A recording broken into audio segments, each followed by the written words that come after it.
Episode की शुरुआत वहीं से होती है जहां पर पिछला एपिसोड खत्म हुआ था, जहां म्योंग चाओ को धमकी देते हुए बोलता है कि वो चांसू की तरफ से सबूत लाएगा कि वो बेगुनाह है। आगे हम लोग देखते हैं कि जब सब पुलिस स्टेशन में बैठे होते हैं तभी वहां पर चैंसू आता है, जो कि काफी नॉर्मल लग रहा था, और वो अपने बेटे के बर्थडे का इनविटेशन कार्ड सबको देने लगता है।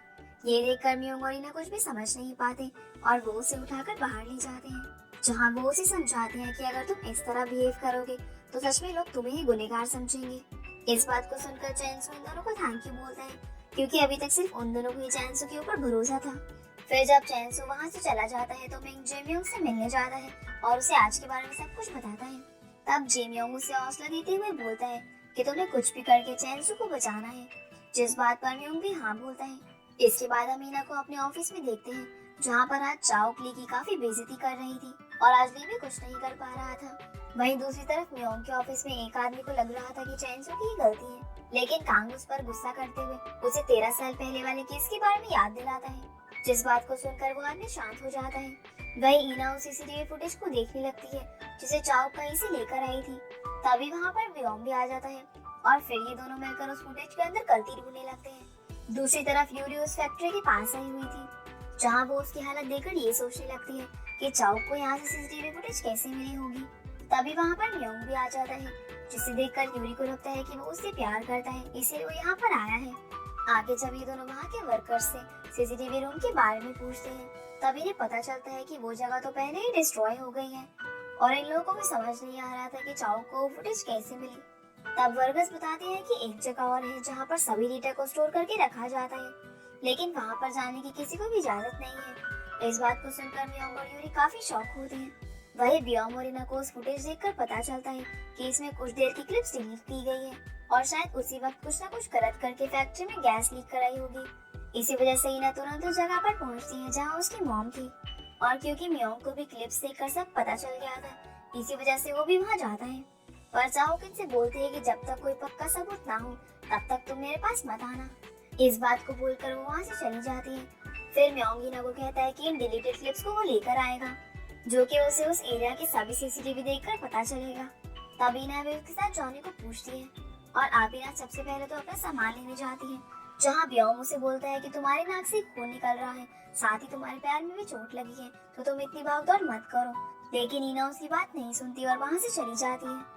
अब ईना की हालत ऐसी इसलिए हो गई थी क्योंकि वो काफी दिन से सोई नहीं थी, बस चैंसू को सही साबित करने के लिए सच का पता करने की कोशिश कर रही थी। तभी ब्योम के बैग में से उसे एक घंटी सुनाई देती है, जिससे उसे समझ नहीं आता कि ये किसका फोन है, और जब वो कॉल उठाता है तो दूसरी तरफ से यूरी बोलती है कि ये उसका फोन था, इसीलिए ब्योम उसे फोन वापस करने जाता है। तब वो नोटिस करता है कि यूरी ने वॉलपेपर पर म्योंग की फोटो लगा रखी है, जिसे देखकर ब्योम यूरी को सब कुछ सच बता देता है कि म्योंग किसी और को पसंद करता है। लेकिन यूरी इसकी इस बात पर विश्वास नहीं करती और वो ब्योम के साथ चैंसू के बेटे की बर्थडे पार्टी में जाने लगती है। वहीं हम लोग देखते हैं कि चौक जाकर सोरा से मिलती है और इन दोनों की बातों से हम लोग जान पाते हैं कि सोरा ही चैंसू को किसी वजह से फंसाना चाहती है, इसी वजह से उन्होंने ये सब करा है। फिर चाओक उसे म्योंग के बारे में बताती है कि वो सभी सीसीटीवी फुटेज ढूंढने गया है, जिस पर सोरा उसे बोलती है कि मैंने सभी दुकानों की फुटेज पहले ही डिलीट करवा दी है।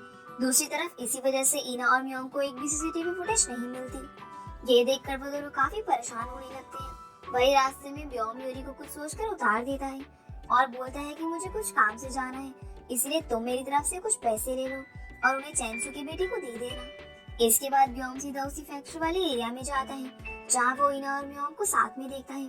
पर क्योंकि म्योंग अभी ईना की सही हालत के बारे में नहीं जानता था, इसी वजह से वो उसे जल्दी जल्दी सब पता करने को बोलता है और बताता है कि मुझे कुछ नहीं मिला। अब क्योंकि ईना चैंसू को सही साबित करना चाहती थी, इसी वजह से वो अपनी परवाह ना करते हुए काम करे जा रही थी। ये देखकर म्योंग को अच्छा नहीं लगता। फिर म्योंग जाकर चाओक से मिलता है और उसे बोलता है कि तुम कुछ भी कर लो, मैं कुछ न कुछ करके उस बंदी तक पहुंच जाऊंगा जिसे तुमने सीसीटीवी फुटेज ली थी।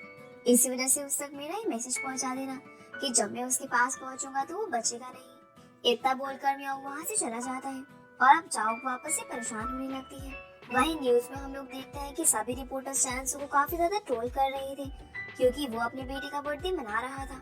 इसी वजह से चैंसू काफी ज्यादा ही परेशान था। तभी उसका बेटा उसे बताता है कि उसके स्कूल में भी सब बच्चे उसे चैंसू की वजह से बुली करते हैं।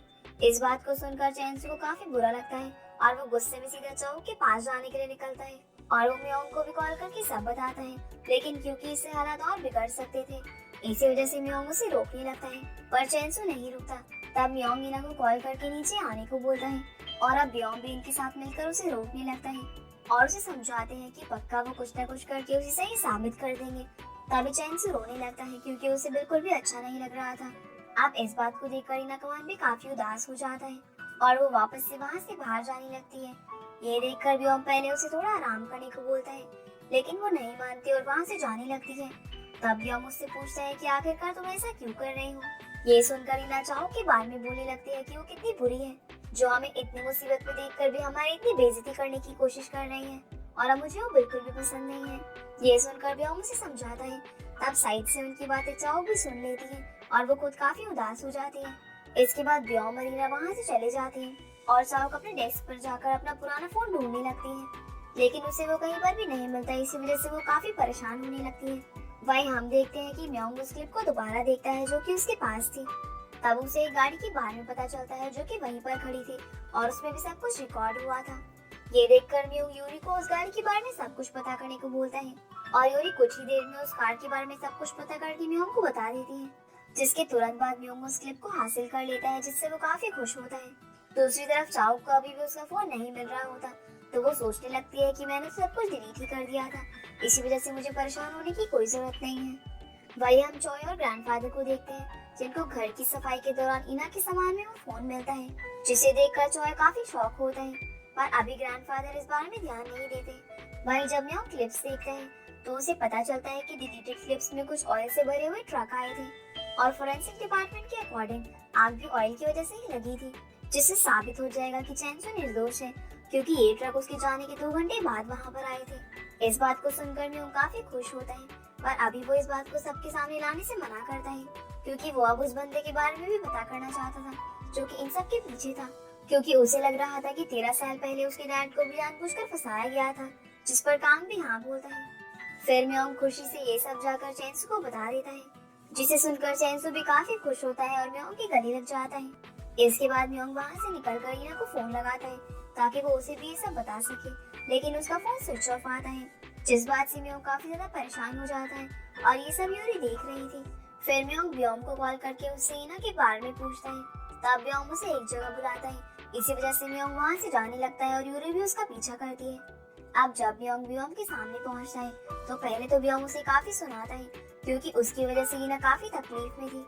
अब पहले तो म्योंग को कुछ भी समझ नहीं आता। ये देखकर व्योम उसे सब बता देता है कि इना उससे कितना प्यार करती है, कि वो मानने को तैयार ही नहीं है कि किम और चैनसू दोनों के केस में उसकी कोई गलती नहीं है। ये सुनकर म्योंग को अपने ऊपर गुस्सा आने लगता है और वो इना की चिंता करते हुए उसके बारे में पूछता है। तब व्योम उसे बता देता है कि इना कहाँ पर है और म्योंग वहाँ जाने लगता है और अब जाकर इना को सब पता चलता है कि सच में म्योंग इना को पसंद करता है। फिर जब म्योंग इना से मिलता है तो इना अभी भी सब पता करने में लगी हुई थी। ये देखकर पहले तो म्योंग उसे डांटता है और उसे सब बताते हुए खाना खाने को बोलता है, इसीलिए ये दोनों साथ में खाना खाने चले जाते हैं। पर क्योंकि अब यूरी सच में म्योंग को पसंद करने लगी थी, इसी वजह से वो काफी गुस्से में एक रेस्टोरेंट में जाकर बहुत ज्यादा ड्रिंक कर लेती है और फिर ऑफिस में जाकर सो जाती है, जहाँ कांग उसकी हालत देखकर सब कुछ समझ जाता है कि वो काफी दुखी है, इसीलिए वो उसे नहीं उठाता और उसे अपनी जैकेट उड़ा देता है। वहीं जब इना और म्योंग साथ में खाना खा रहे थे तब म्योंग उसे समझाता है कि अब तक जो कुछ भी हुआ इसमें तुम्हारी कोई भी गलती नहीं है, इसलिए तुम्हें सॉरी बोलने की कोई भी जरूरत नहीं। पर क्योंकि म्योंग ने ये बात थोड़ी गुस्से में बोली थी, इसी वजह से इना गुस्सा होकर वहाँ से जाने लगती है, लेकिन म्योंग उसके पास जाकर उसे किस कर देता है। ये देखकर इना पहले तो काफी शौक होती है। फिर जब म्योंग उसे बताता है कि वो इसलिए उसे डांटता है क्योंकि वो उसकी चिंता करता है, तब इना उसे वापस से किस कर देती है। और अब क्योंकि ये दोनों काफी खुश थे, इसी वजह से ये दोनों साथ में घर जाने लगते हैं, लेकिन कोई भी टैक्सी अवेलेबल नहीं थी। ये देखकर म्योंग इना से उसे उसके घर चलने को बोलता है, क्योंकि वो वहाँ से पास में था, जहाँ पहले तो इना जाने को तैयार नहीं होती, लेकिन म्योंग उसे मना लेता है। फिर वो उसे उठाकर अपने साथ ले जाता है और अपने घर में सबसे पहले उसके पैर पर पट्टी करता है। इसके बाद जब इना वापस जाने लगती है तब वहाँ पर ग्रैंडफादर और चॉय आ जाते हैं, और क्योंकि इना और म्योंग दोनों में से कोई भी नहीं चाहता था कि वो दोनों इन दोनों को साथ में देखकर कुछ गलत समझे, इसी वजह से म्योंग इना को अलमारी में छुपा देता है, जिससे ग्रैंडफादर और चॉय को उसके बारे में कुछ भी पता नहीं चलता। लेकिन जब चॉय अंदर आता है तो वो देखता है कि वहाँ पर किसी लड़की का बाल पड़ा हुआ है, और क्योंकि वो इस बार भी म्योंग से डायरेक्ट नहीं पूछ सकता था, इसीलिए वो शांत रहता है। फिर ग्रैंडफादर वापस से म्योंग को उसका ध्यान रखने को बोलकर वहाँ से जॉय के साथ चले जाते हैं। इसके बाद जब म्योंग वापस से अलमारी खोलता है तो देखता है कि ईना थकान के कारण वहीं पर सो गई है। इसीलिए वो उसे बेड पर लेटाता है और उसका ध्यान रखने लगता है। अगले दिन जब ईना की आँख खुलती है तो वो काफी घबराने लगती है क्योंकि वो म्योंग के घर पर ही रुक गई थी। तब म्योंग उसे नहा कर आने को बोलता है लेकिन ईना नहीं जा रही थी, जिस पर म्योंग उसे कहता है कि हम लोग 13 साल साथ रहे, जिस बीच हमने पता नहीं क्या क्या शेयर किया, तो तुम मेरे घर में इतना क्यों शर्मा रही हो। इस बात को सुनकर ईना नहाने चली जाती है। वहीं जॉय ग्रैंडफादर को लड़की के बाल के बारे में बताता है पर ग्रैंडफादर उसे शांत रहने को बोलते हैं। लेकिन जॉय थोड़ा परेशान था क्योंकि उसे लग रहा था कि कहीं म्योंग ईना को धोखा न दे दे। वहीं जब ईना नहाकर बाहर आती है तो म्योंग सबसे पहले उसे खाना खाने को बोलता है, पर क्योंकि म्योंग ने बोरिंग खाना बनाया था इसीलिए ईना उसे अच्छा खाना बनाकर देती है और फिर दोनों साथ में खाना खाने लगते हैं। तभी ईना की नजर म्योंग और जेम्योंग की फोटो पर पड़ती है, जिसे देखकर उसे काफी ज्यादा हिचकी आने लगती है। और फिर जब वो वापस काम पर जा रहे थे तभी भी उसे हिचकी आ रही थी। ये देखकर म्योंग उससे सच पूछता है, जिस पर ईना बोलती है कि कुछ भी हो जाए मैं अभी तुम्हारे साथ रिलेशनशिप में नहीं आ सकती, क्योंकि जब तक मेरी मम तुम्हारे भाई से माफी नहीं मांग लेगी तब तक मैं शांत नहीं रह पाऊंगी, और अगर ये करना है तो शायद हमें कुछ समय के लिए और दूर रहना पड़ेगा। इस बात पर म्योंग ना चाहते हुए भी अग्री करता है और यहाँ से ऑफिस के बाहर पहुँचता है, जहाँ उसे कांग बताता है कि अभी ने जल्दी काम करना होगा क्योंकि ये लोग सच्चाई के बहुत ही ज्यादा नजदीक है। इसके बाद जब ये लोग बातें करते हुए अंदर जाते हैं तब इन्हें पता चलता है कि हेयो ने सबको ओलंपिक्स की न्यूज पर काम करने को बोला है। ये सुनकर कांग उनसे मिलने जाता है और उन्हें फैक्ट्री के बारे में पता करने को फोर्स करने को बोलता है, लेकिन वो नहीं मानते। इसी वजह से म्योंग उदास हो जाता है। दूसरी तरफ ईना की कंपनी 20 न्यूज को बंद करने को बोलती है, इसी वजह से वो भी काफी उदास हो जाती है क्योंकि आज ही एक और वर्कर की मौत हो गई थी और इस मौत का जिम्मेदार भी चैंसू को माना जा रहा था। इसी वजह से ईना चाओ से मदद मांगने जाती है और उसे बता देती है कि मैं म्योंग को पसंद करती हूँ, इसी वजह से आप पहले तो उसके भाई से माफी मांग लो ताकि हम दोनों एक हो सके। इसके अलावा आप भी हमारी मदद करो, लेकिन चाओ उसकी बात नहीं मानती। इसी वजह से ईना उदास होकर उस वर्कर के घर जाती है जिसकी मौत हुई थी ताकि वो उसके घर वालों से भी माफी मांग सके। तभी उसे वहाँ पर म्योंग भी मिल जाता है जो कि खुद उनके घर वालों से माफी मांगने आया हुआ था। अब जब ये दोनों वापस जा रहे थे तो ये दोनों एक ही रेस्टोरेंट में जाते हैं क्योंकि वहाँ पर इनकी मीटिंग थी। तब वहाँ पर म्योंग अपनी बातों की मदद से वाईजेन वालों को मना लेता है कि वो फैक्ट्री की खबर दिखाएंगे, और ऐसा ही होता है। जहाँ पर एक तरफ एमएससी वाले ओलंपिक्स की न्यूज दिखा रहे थे, वहीं दूसरी तरफ वाईजेन वाले सभी सबूतों की मदद से चैंसू और बाकी सभी वर्कर्स को इंसाफ दिला रहे थे। अब जब ये खबर सोरा तक पहुँचती है तो वो काफी गुस्से में आ जाती है क्योंकि उसको एक लीडर परेशान कर रहा था जिसका हाथ इस केस में था। आगे हम लोग म्योंग को एक जगह पर देखते हैं जहाँ उसे अपने छोटे होने का एक विजन दिखता है, जिससे हम लोग जान पाते हैं कि वो अभी भी अपने डैड को काफी मिस करता है।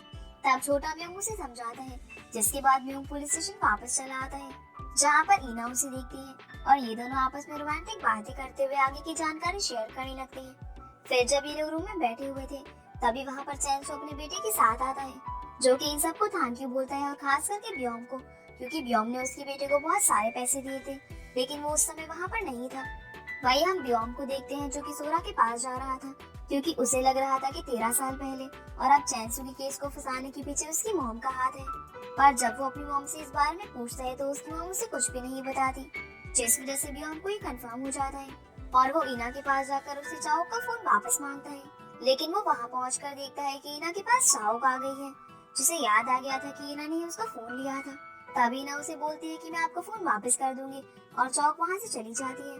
पर क्योंकि ब्योम को वो फोन चाहिए था इसी वजह से वो ईना को सब कुछ सच बता देता है, और अब ये जानकर कि ईना की मॉम भी सब में शामिल है, ईना उस फोन को लेकर उसका डेटा निकलवानी चाहती है। पर क्योंकि वो डेटा सिर्फ अकाउंट होल्डर को ही दिया जा सकता था इसी वजह से ब्योम भी वहाँ पर आ जाता है। वही म्योंग जेम्योंग से मिलने जाता है जहाँ वो उसे बोलता है कि मैं पापा की मौत का कारण जरूर पता लगाऊंगा, जिस पर जेम्योंग उसका हौसला बढ़ाता है और इसी नहीं पर कट होकर थोड़ी देर बाद का आता है जहाँ ईना को पता चलता है कि डेटा बैकअप हो गया है। ये जानकर दोनों डेटा देखने लगते हैं, जिससे साफ हो जाता है कि सोरा और चाओ ने जानबूझकर 13 साल पहले म्योंग की फैमिली को बर्बाद किया था, जिसे जानकर ये दोनों ही काफी ज्यादा इमोशनल हो जाते हैं। और इसी के साथ ये एपिसोड यहीं पर खत्म हो जाता है। तो गाइस ये थी आज की वीडियो, एंड आई आप लोगों को ये वीडियो पसंद आई होगी तो वीडियो को लाइक करके चैनल को सब्सक्राइब जरूर कीजिएगा। तो आपसे फिर मिलते हैं अगले एपिसोड में, तब तक के लिए गुड बाय।